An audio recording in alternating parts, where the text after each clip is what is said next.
அன்பான இனிய பெரிய உறவுகளே, பொதுவாக ஒரு சிலருக்கு சமூகத்தின் மேலே ஒரு அக்கறை இருக்கும். பட் ஒரு சிலருக்கு அதை உடனே எடுத்து செயல்படுத்துகிற அளவுக்கு பொசிஷனில் இருப்பாங்க. ஒரு சிலருக்கு அக்கறைகள் மட்டும் இருக்கும், ஆனால் அவங்க போய் எதுவும் செய்ய மாட்டாங்க. ஒரு சிலருக்கு டக்குன்னு அவங்கள அறியாமையே போய் பண்ணுற பழக்கம் இருக்குது. அப்போ அந்த வகையில் நான் கொஞ்சம் உடனடியாக நடவடிக்கை எடுக்கிற மாதிரி டக்குன்னு அந்த இடத்துல என்னோடய பழக்கத்தை காமிச்சிருவேன். அப்படி நேற்று நம்ம பஸ்ஸில் பார்த்திங்கன்னா மேலே சீட் இருக்குது, டிரைவர் சீட்டு பின்னாடி 2 சீட் இருக்குது. அந்த 2 சீட்லேருந்து 2 பேர் இறங்குறாங்க. இது எஸ் பாத்திரம்னு நினைக்கிறேன். அப்போ இறங்கும்போது 2 பிள்ளைங்க ரிட்டன் அந்த சீட்டில் போய் உட்கார போகிறாங்க. கூட்டமும் இல்லை காந்திபுரத்தில். இந்த பிள்ளைங்க 2 பேர் போய் ஏறி உட்கார்றதுக்கு வேண்டி அவங்க 2 பேர் இறங்குறாங்க இல்லையா, அவங்களுக்கு வழி விடாமையே அவசரமாக சீட்டில் ஏறுறதுக்கு தான் பார்க்குறாங்க. அப்போ நான் அதை பார்த்தோன்னேம்மா கொஞ்சம் நகர்ந்து நில்லுங்கம்மா, நகர்ந்து நின்னா தானே அடுத்தவங்க உள்ளே ஏற முடியும் அப்படின்னு நான் சொன்னேன்.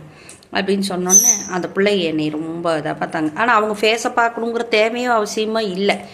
அப்போ நான் சொன்னோன்னா அப்புறம் கொஞ்ச நேரத்தில் அவங்க இறங்கி போயிட்டாங்க. மறுபடியும் அந்த 2 பிள்ளை ஏறிச்சு. வித்தின் 3 செகண்டும் கூட ஆகலை. அவங்க இறங்குறக்கு இவங்க வழி விட்டுட்டா இவங்க 2 பேர் தான் ஏற போகிறாங்கன்னு யார் வந்தாலும் இல்லைங்க நாங்கள் போய் உட்காரோன்னு சொன்னால் வேலை முடிஞ்சு போச்சு. யார் குறுக்க ஏறி உட்கார போகிறது கிடையாது. ரொம்ப க்ரௌடாக இருந்தாலும் கூட சொல்லலாம், அது ஒரு பிரச்சனையாச்சுங்களா.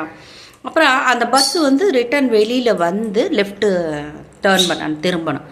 திரும்பும்போது 1 பை 1 3 பசங்க ஒரே வண்டியில் ஏறி இருக்கிறாங்க.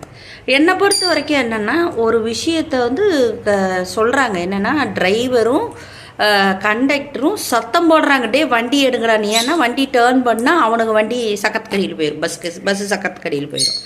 அப்போ டேன்னு சத்தம் கொடுக்குறாங்க. அவங்கள பொறுத்த வரைக்கும் என்ன பிரச்சனைனா, கண்டக்டரும் டிரைவரும் சத்தம் போடுறது நம்மளுக்கு தான் சத்தம் போடுறாங்கங்கிறத அவனுக்கு முழுசாக கவனிக்கல. ஆனால் யாரோ சத்தம் போடுறாங்கன்னு மட்டும் தெரிஞ்சு வச்சுருக்குறாங்க. ரொம்ப நேரமாக கத்தி அவங்க என்னங்கிறாங்கன்னா, திருப்பி நீ அவனுக்கு என்ன ஆகுவோ ஆகட்டும், பார்க்கலாம், நம்ம அப்புறமாடி ஏதாவது முட்டுச்சுன்னா அப்புறமாடிக்கு இப்போ ஏதாவது பிரச்சனைன்னா கேட்டுக்கலாம் அப்படிங்கிற மாதிரி சொல்கிறாங்க. சொல்ல அவனுக்கு நகரவே இல்லை. சட்டு நான் உட்காந்துருந்தவே எந்திரிச்சு ஜன்னல் வழியாக, ஏன்னா என்னோடய சீட்லேருந்து பக்கத்தில் இருக்கிறாங்க பசங்க, அந்த பைக்கில் இருக்கிறவங்க.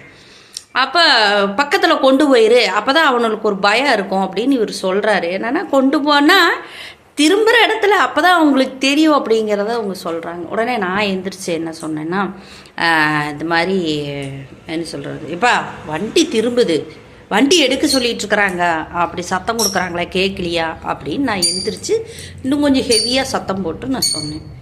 சத்தம் போடும்போது அந்த முன்னாடி சீட்டில் உட்காந்துருந்தாங்கள்ல அந்த 2 பொண்ணுங்க அவசரமாக வழி விடாமல் அந்த பிள்ளைங்க 2 பேர் என்னை திரும்பி பார்க்குறாங்க, அப்படி பார்க்குறாங்க. நான் என்ன சொல்கிறேன், குளக்குத்தமாக நடந்துருச்சு. சரி, உங்கள் அண்ணனோ தம்பியோ வண்டியில் வெளியில் இருக்கிறாங்கன்னே வைப்போம்.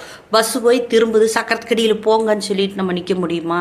நீங்கள் அப்படி நின்றுட்டு போங்க, நீங்கள் மற்றவங்களுக்கு வழி விடாமல் இருங்க. ஆனால் வாழ வேண்டியவங்கள வாழ்கிறதுக்கு மற்றவங்க சத்தம் கொடுக்கறது கொஞ்சம் உபயோகமாக இருந்தாக்கா அதை ஏற்றுக்கிற மனோபக்குவம் ஏன் இல்லை?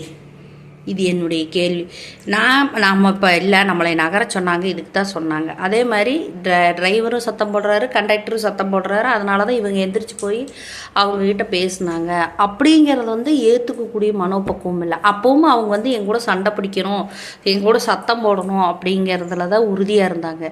அதனால் நான் என்ன சொல்கிறேன்னா, வாழ்க்கை நிலையில் யார் எதுக்காக சொல்கிறாங்கங்கிறதே புரிஞ்சுக்கிறது இல்லை. ரெண்டாவது என்னன்னு கேட்டிங்கன்னா, நிறையா விபத்துகளை நம்ம கண்ணு முன்னாடி பார்த்த ஒரு உணர்வு. சொந்தங்கள்லேயே நம்மளுக்குள்ள நம்ம உயிர் ஓடுடலுன்னு இருக்கக்கூடிய ஒரு பந்தங்கள் செத்து போனதை பார்த்து அவங்க ரொம்ப கொடூரமான நிலையில் அவங்களோட இதெல்லாம் பார்த்து கண்ணு முன்னாடி இருக்கிற நமக்கு அவங்களுக்கு எதுவும் ஆயிடக்கூடாதுங்கிற ஒரு அவேர்னஸ் புத்தி தான் இருக்குமே தவிர யார் என்ன சொல்லுவாங்க அப்படிங்கிறது அங்கே இருக்காது. ஆனால் ஜென்ரேஷன் ரொம்ப மோசம், அது மட்டும் எனக்கு தெரியும்.